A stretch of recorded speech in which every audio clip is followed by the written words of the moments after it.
BD Law, o podcast sobre desenvolvimento de negócios no mercado jurídico. Este podcast conta com o apoio da CRWA, uma agência digital especialista em web design, e-commerce, websites e marketing digital. CRWA, há 14 anos entregando performance e resultados de comunicação. TKRA Contabilidade, a contabilidade certa para o crescimento da sua empresa. Já ouviu falar em Legal Design? Não? Procura por Bits Legal Design, criando documentos que qualquer pessoa entende. O compliance comportamental refere-se ao conjunto de práticas, políticas e mecanismos de governança destinados a alinhar a conduta dos colaboradores e líderes de uma organização com valores éticos, normas internas e exigências legais. Diferente de uma abordagem puramente formal, focada apenas em regras e controles, o compliance comportamental busca moldar atitudes e incentivar escolhas responsáveis no dia a dia, fortalecendo a cultura organizacional. Ele está ligado ao desenvolvimento de uma mentalidade de integridade, transparência e responsabilidade, estimulando não apenas a prevenção de fraudes e irregularidades, mas também a promoção de um ambiente saudável e sustentável, onde a reputação da empresa se torna um reflexo do comportamento ético de seus membros. Este é o tema do nosso episódio de hoje aqui no BD Law, podcast sobre desenvolvimento de negócios no mercado jurídico. Sejam muito bem-vindas e bem-vindos. Eu sou seu host, Gabriel Bidini, especialista em desenvolvimento de negócios no mercado jurídico. Estamos aqui com Isabelle Manhã, advogada, palestrante com experiência através de consultoria, implementação e manutenção de programas de compliance, conduções e investigação corporativa e auditorias internas e externas de certificação ISO 37001 e 37301. Atualmente, ela é presidente da Comissão de Compliance e Empreendedorismo Legal da OAB de Jaguariúna, além de fazer parte de outras entidades como membro do CWC, Compliance Women Committee, do IASP, Instituto dos Advogados do Brasil, e outras comissões da OAB de Compliance e Governança Corporativa, além de ser uma grande amiga, a Isabelle. Eu tive o privilégio de trabalhar junto com ela ali na OAB. Isa, seja muito bem-vinda e obrigado por topar nosso convite. Viu? Muito obrigada, Gabriel. Um prazer estar aqui. E, nossa, com toda essa iniciação, estou me sentindo importante. Você é muito importante, sim, com certeza. E, Isa, eu queria que você contasse um pouquinho da sua trajetória, como que você foi parar no compliance. Bom, vamos lá. Adoro falar sobre o meu início de carreira, porque isso acaba, por vezes, impactando, né? E o porquê. Somos advogados, né? Advogado normalmente segue aquela linha tradicional do direito. E desde que eu estava na faculdade, eu tinha uma visão muito diferente. Eu não queria seguir essa linha tradicional, não queria seguir essa linha de processos. E não é porque eu não acredite que processos são necessários e importantes, mas não em primeira instância. Eu acredito muito na autorresponsabilidade, numa sociedade mais autorresponsável. E para isso a sociedade precisava de mais educação. A gente só consegue ser mais autorresponsável elevando o nosso nível de consciência. Então, eu fiz estágio no Sejusc, no Centro Judiciário de Solução de Conflito. Então, para quem não conhece, é um local onde a gente tem audiências de conciliação e mediação, então relacionados a assuntos cíveis, assuntos de família, onde não necessariamente as pessoas precisam estar com um advogado ali. Se tiver, melhor para conseguir instruir, mas a ideia ali é fazer com que as pessoas tentem chegar num acordo relacionado àquela situação. E eu achei isso muito incrível. E só um detalhe, né? A minha faculdade, não sei se hoje já falam, mas eu acredito que não, mas a minha faculdade não falava sobre o tema de compliance. Então, meu início de carreira foi um pouquinho difícil justamente por conta disso. Então, eu acreditava muito na ideia de algo diferente, mas eu ainda não tinha validação de que essa ideia existia, né? Ninguém na minha família era advogado, ninguém na minha família empreendia. E ainda para ajudar, quando eu me formei na pandemia. Passei na OAB e me formei no mesmo ano, e aí veio a pandemia em 2020. E nisso eu comecei a produzir conteúdo em 2021, e com a minha produção de conteúdo, comecei a fazer cursos de LGPD, porque o que eu fiz? O que eu penso? A gente tem que ser muito estratégico, né? Sim. Quando a gente não sabe exatamente o que a gente quer, a gente sempre sabe o que a gente não quer. E quando a gente não quer, a gente vai fazendo com que muitos caminhos a gente já feche as portas e nem perca tempo indo para essas portas. Porque o problema de quando a gente perde tempo entrando em todas essas portas, né? Eu não gosto daquele tipo de frase de toda experiência é válida. Não, gente. Você tá perdendo tempo muito. Não é válida. É válido se fizer sentido para você. Se não fizer, eu não queria atuar com direito de família, não queria atuar com direito criminal, porque no início de carreira começa a padecer tudo, né? Todo mundo acha que você faz tudo, e eu sempre falava, não é isso que eu quero.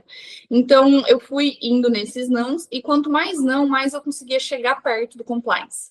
Ou seja, eu comecei para LGPD, porque fazia sentido para mim, apesar de LGPD ser uma área que trata sobre dados pessoais, eu ainda achava muito distante de pessoas, né? A minha idealização era unir pessoas, estratégia, gestão, direito, compliance. E então, nesses nãos, e ainda percorrendo o meu caminho, começando a produzir conteúdo, começando a trabalhar mais com contratos, com LGPD, eu comecei a estudar sobre treinamento corporativo. E quando eu entrei nisso, eu descobri o compliance. E foi aí que eu cheguei no compliance. Só que assim, eu tô falando rápido aqui, mas demorou pouco, né? Lembrando, como eu já não tinha essa base de família empreendedora ou advocacia, então demorou muito para eu conseguir chegar, né? E aí, quando eu cheguei, eu não saí mais. E aí, cada vez mais, eu consegui ir crescendo e conhecendo mais pessoas e validando as minhas ideias. O primeiro congresso que eu fui foi o da ESN, que foi onde eu chorei, gente. Literalmente, eu chorei, porque estavam falando sobre compliance comportamental. Legal. Eu acreditava. Mesmo eu, quando lá atrás, né, ainda era recente no mercado, quando eu escutava compliance anticorrupção, eu achava um absurdo alguém falar que, compliance anticorrupção. Anticorrupção, compliance começou por conta da anticorrupção. Fato. Mas a gente não pode pegar e falar que hoje o compliance anticorrupção. Compliance é muito mais que isso. Então, ver que eu, mesmo lá atrás, no início da minha carreira, ver que as minhas ideias já faziam sentido, já estavam sendo validadas por profissionais que estavam no mercado há mais tempo, isso foi muito incrível. E assim, eu falo bastante, Gabriel, não é só você, né? Vai me cortando, mas basicamente pode ficar tranquilo. Esse é o meu início. Não, sensacional. Isa, eu queria saber, mas você falou que você não veio de uma família de advogado, não veio de uma família de empreendedor, mas por que então você resolveu fazer direito? Como que veio isso na sua cabeça? Nossa, na verdade foi pela ajuda do meu pai. O meu pai, ele é de exatas, minha mãe é de humanas. Eu sou extremamente de humanas, gente. Assim, se tem uma coisa de exatas. Mas o meu pai falava que eu era muito justa. E, de fato, eu tenho uma história de que quando eu tinha uns 6, 7 anos, tem uma amiga minha que ela veio chorando para mim. E ela veio falando que os pais dela estavam pensando em se separar. E ela estava muito brava com isso, ela não queria conversar com nenhum dos dois, ela não estava conseguindo aceitar. E eu, né, uma pessoinha pequenininha de 7 anos, falei, por que você não tenta conversar com seus pais? Volta, mostra para os seus pais o que eles estariam perdendo, mostra como que você está se sentindo. Então, assim, eu realmente instruí ela no que ela deveria fazer para apaziguar a situação, para tentar levar o entendimento da situação. Porque, por vezes, as pessoas só brigam não, as pessoas brigam por falta de entender os seus próprios sentimentos e emoções. Nem sempre a culpa está no outro, né? Então, quando a gente leva essa consciência, esse grau de consciência, tudo fica aqui, ó, todo mundo fica alinhado na mesma página. Isso não significa que não seja difícil, mas todo mundo entende, começa a entender o lado do outro. E aí, depois de um tempo, ela veio até mim com um presente, foi, inclusive, minha primeira Barbie. Que legal! Que os pais dela deram para mim, porque eles tinham se reconciliado, porque eles acharam... Sério, eles são juntos até hoje.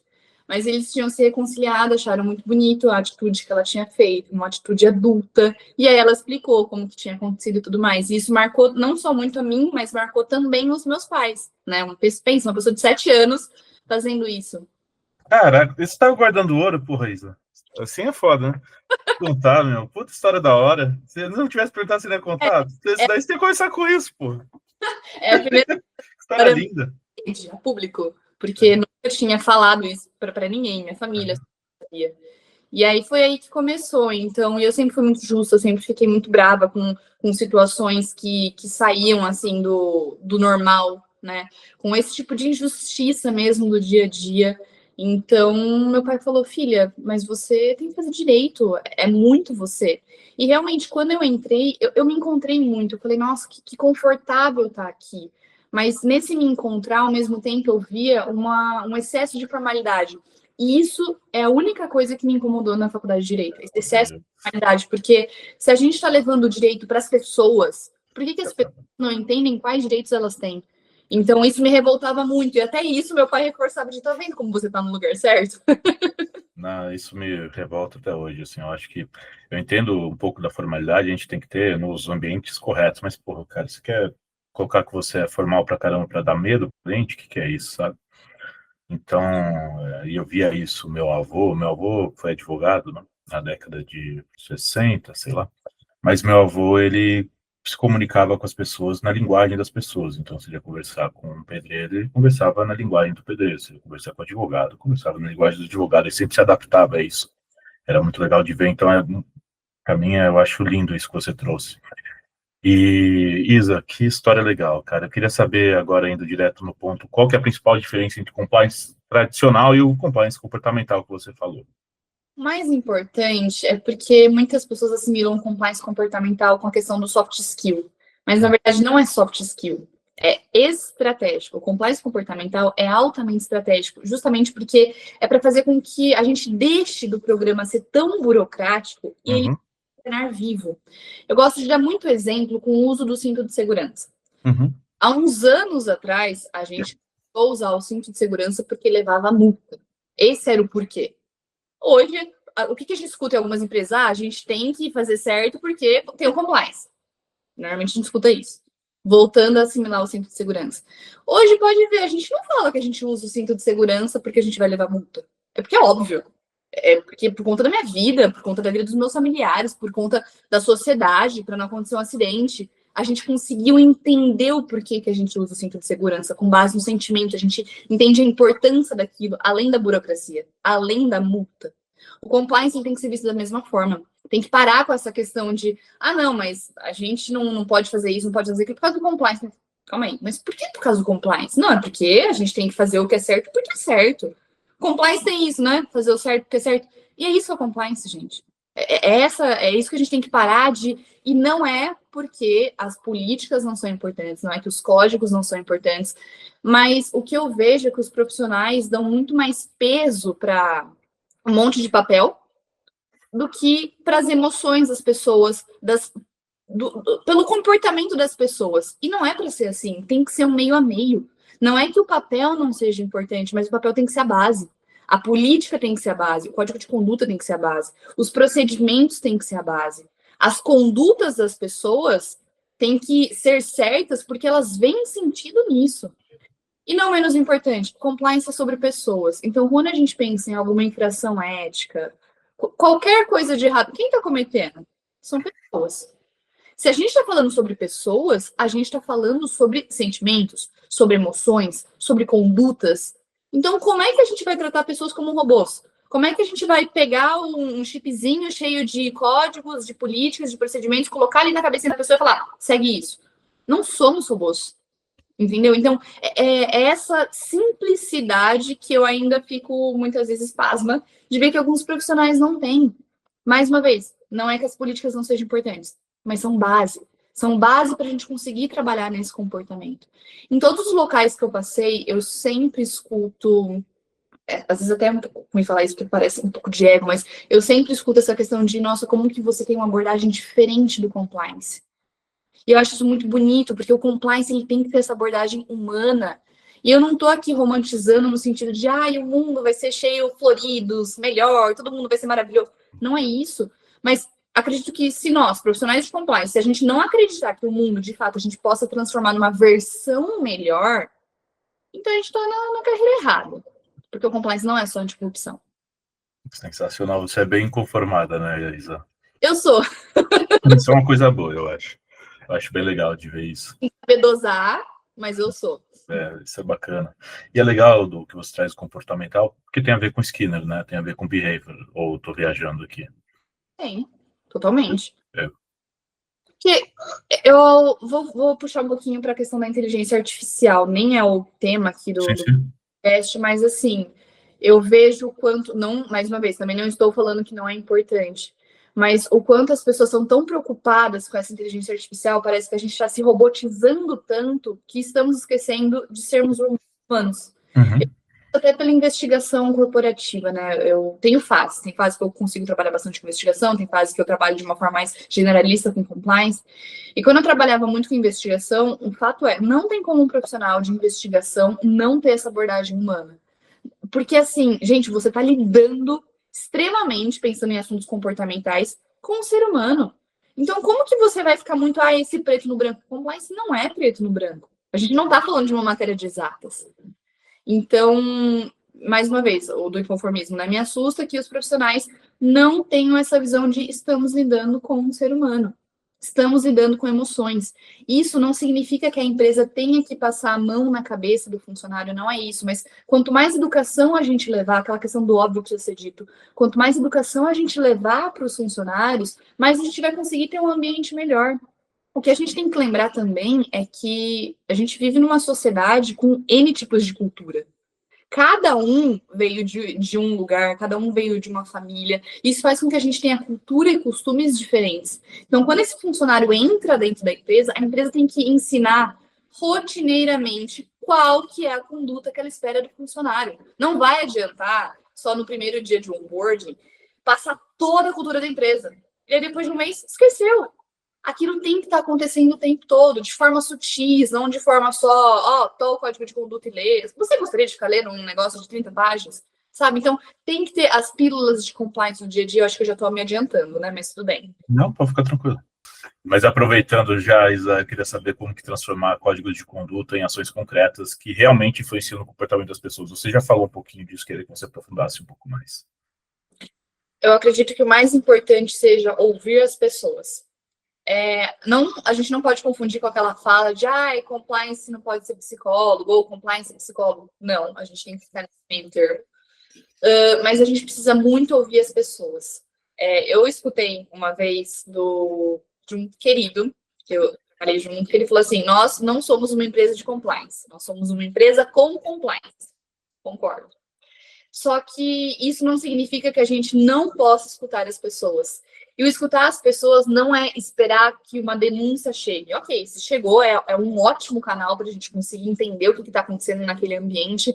Mas, quando a gente está dentro da empresa, ou nas subempresas, né, vai depender muito do tipo de negócio, a gente tem que estar muito atento com o que as pessoas falam. Então, quando a gente escuta algo do tipo, nossa, aquele gestor é daquele jeito mesmo, aqui a cultura é assim, nossa, sabe aquele cara mala? É o tipo, aqui essa empresa só aceita esse tipo de pessoa. Nisso tá o compliance, entendeu? Não é questão de psicólogo, mas se a gente tá falando que, o cara mala é normal ser assim, pessoa ser mal educada, ter perseguição, isso é normal. Nisso que o compliance tem que rondar. E aí é com base nessas coisas que a gente está ouvindo no dia a dia que a gente tem que implementar ações. Então, além daqueles 10 pilares, ou 7 pilares, ou 5 pilares, né? A CGU fala uma coisa, a LEC fala uma coisa, enfim, whatever. Ponto a base daqueles pilares. Então, além da gente seguir a base daqueles pilares na construção de um programa, quando a gente fala sobre um monitoramento, sobre essas ações serem mais eficazes, tá no escutar as pessoas. E o escutar as pessoas, a gente analisar o que está sendo falado e montar um plano de ação para cada uma dessas coisas. Então, por exemplo, em uma das empresas que eu trabalhei, que foi relacionada a obras, né? Uma obra que eu fui visitar, eles estavam reclamando sobre a questão de quando o pessoal pega ônibus, porque todos os operadores, né, pegavam ônibus para ir para casa, e ali no ônibus não tinha nenhum tipo de código de conduta, então tinha um monte de código espalhado, né, pela obra, mas no ônibus não. Por que não também falar ali? Porque às vezes acontecia uma coisinha ou outra no ônibus. Eu falei, nossa, então a gente pode realmente ter um QR Code aqui, ou ter alguma mensagem de compliance. São pequenas ações no dia a dia. Então, quando a gente fala sobre compliance comportamental, ou ser um compliance que funcione efetivamente, não é sobre fazer grandes coisas. Até porque grandes coisas, eu vejo como a junção de pequenas ações. Grandes conquistas são pequenas conquistas. Grandes transformações são pequenas transformações que geram grandes transformações. Então, o compliance comportamental está nessa sutileza, nesse querer transformar. E aí, óbvio, que vai depender muito da liderança de não ir só naquela questão dos 5, 7 ou 10 pilares. Sensacional, Isa. Eu tô embasbacado, sinceramente, porque, nossa senhora, é muito bacana isso, nunca tinha olhado dessa maneira. E eu queria saber, na sua opinião, qual que é o papel da liderança na promoção do compliance comportamental. Eles têm um papel crucial ali, é top-down, como que é isso daí? Eu acho que eu ia falar que a gente tem duas coisas para pensar, mas na verdade a gente tem várias coisas para pensar. Pode falar. Uma mas duas principais, o que a liderança quer, de fato, e o porquê que a liderança quer o compliance. Eu acho que quando o Compliance Officer consegue entender essas duas coisas, porque não é novidade aqui, que tem muitas empresas que têm compliance só por questão reputacional, tudo mais, mas não importa. Eu acho que a gente já tem que usar, fazer do limão uma limonada. A gente tem o ouro e a gente consegue usar isso. Mas quando a gente consegue entender o porquê que a liderança quer e no que a liderança acredita, a forma como a gente vai trabalhar o compliance muda bastante.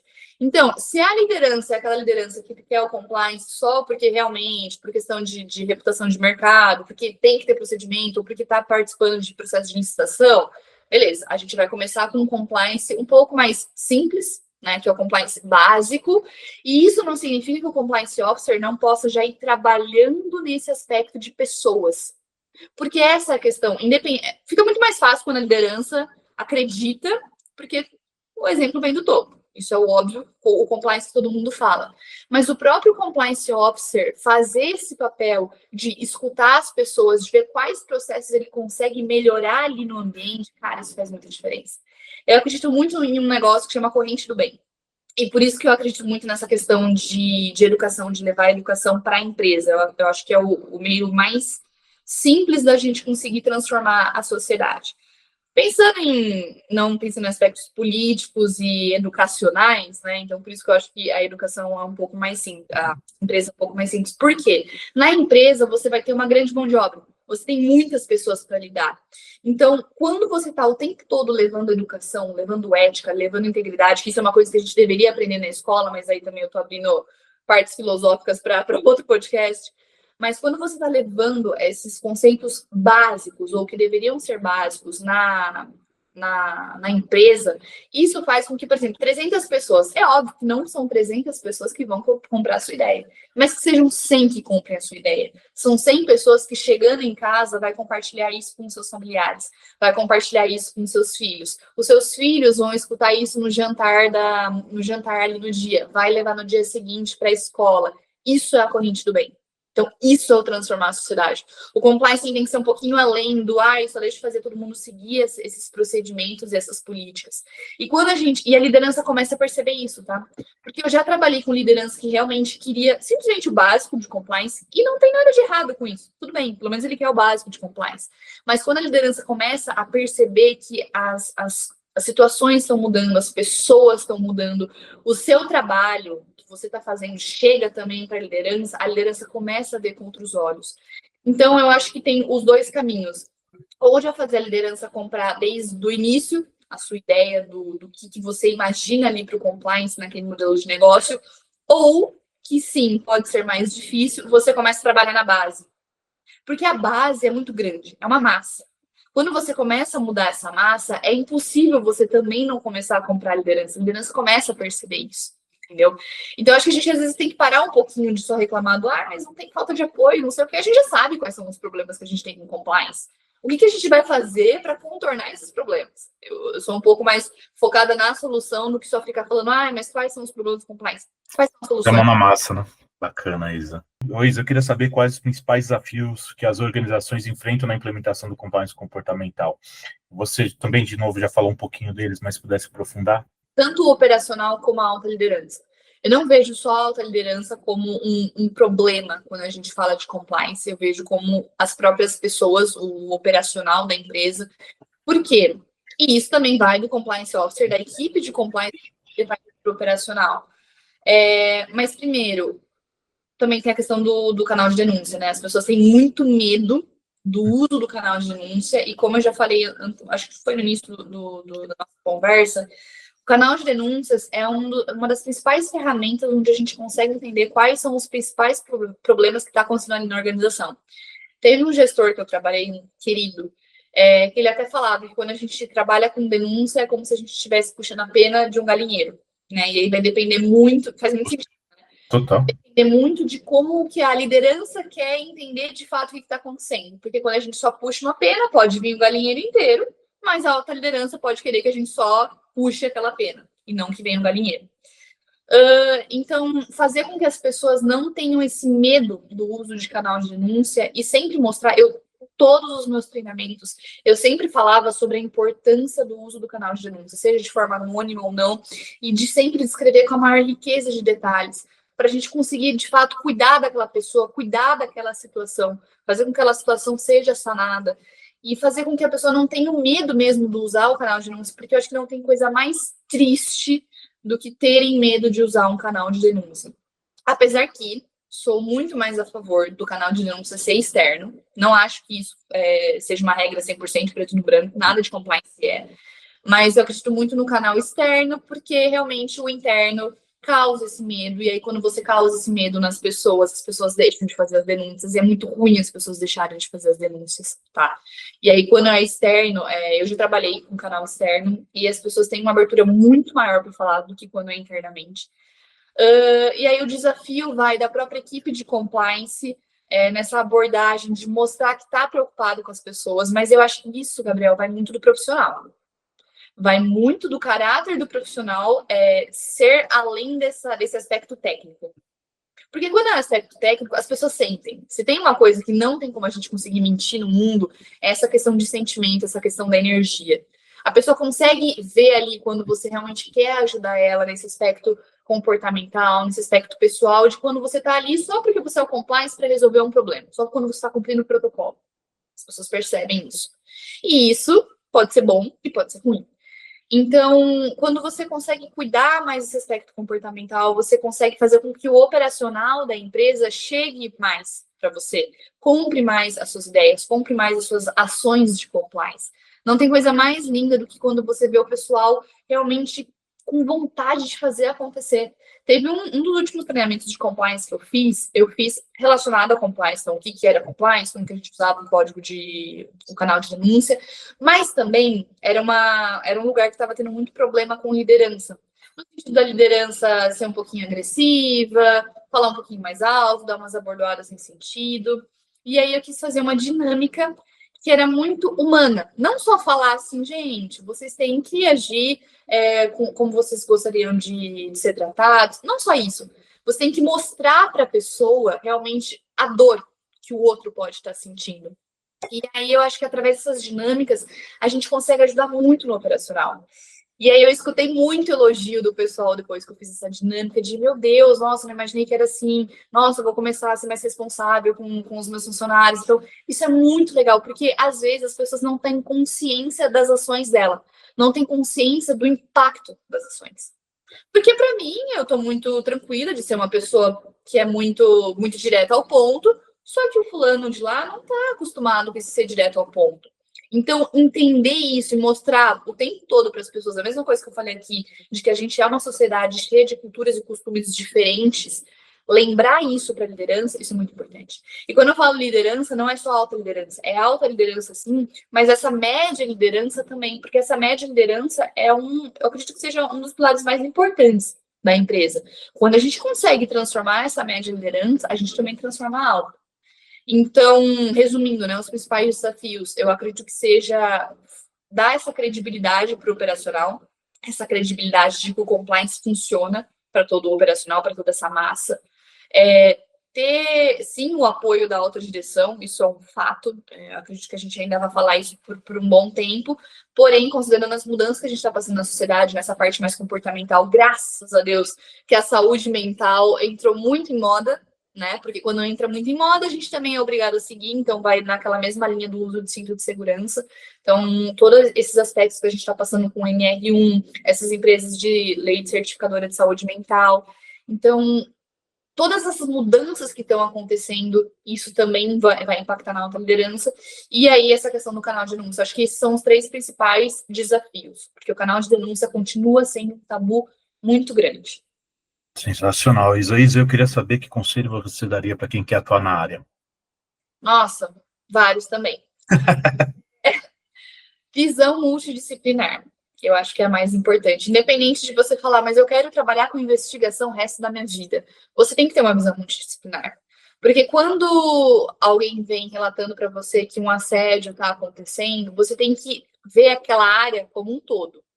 Seja um assédio moral, seja um assédio sexual, né?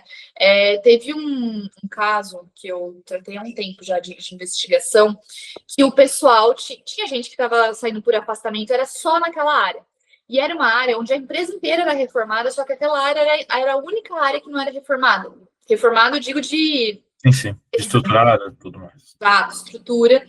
E aí, muita gente estava tendo afastamento médico, estavam reclamando da questão do gestor, de que o gestor também pegava muito no pé, que era muito agressivo.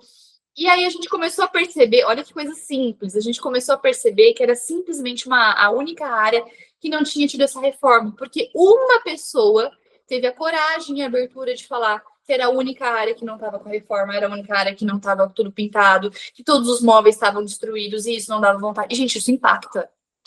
Parar de achar que essas coisas é frescura. Não são. É que nem o banheiro, cara. Você vê como a empresa está sendo tratada a partir do banheiro.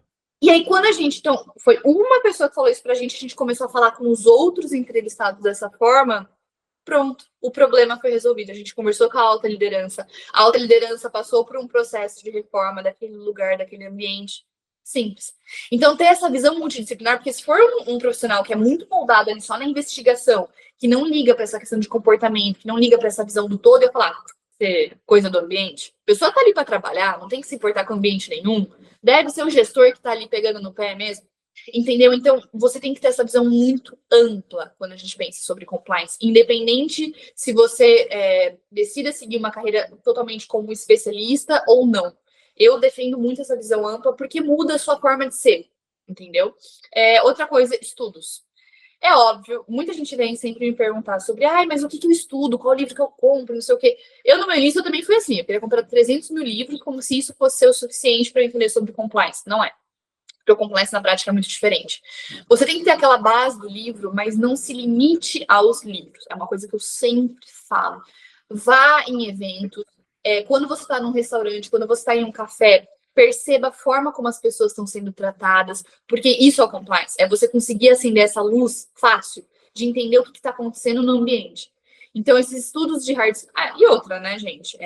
Uma coisa também muito importante. Quando a gente é contratado no ambiente de trabalho, apesar de existir absurdos do tipo, eu quero um advogado pleno que tenha 50 anos de experiência, né? Acontece algumas coisas do tipo, mas isso também não é ponto aqui agora. Gabriel só olha para passar. Mas, enfim, tem muitas empresas que estão dispostas a ensinar. E hard skill é algo ensinável. Isso é fato. Hard skill, o compliance técnico, enfim, a sua área de atuação técnica é algo muito fácil de ser ensinado. Agora, quando a gente fala sobre soft skill, quando a gente fala sobre se prestar atenção nas pessoas, esse ser atencioso, ter essa visão multidisciplinar, por exemplo, compliance tem que entender de negócio, gente. Compliance não é só anticorrupção. Compliance é entender sobre estratégia de negócio, é sobre entender o modelo de negócio que você está, é sobre entender sobre pessoas. É muito amplo, não dá para você só ficar aquele profissional que está ali. Então, hard skill você consegue aprender, você consegue entrar no mercado de trabalho ainda e aprender, até porque, assim, nunca ninguém está pronto 100% de tudo.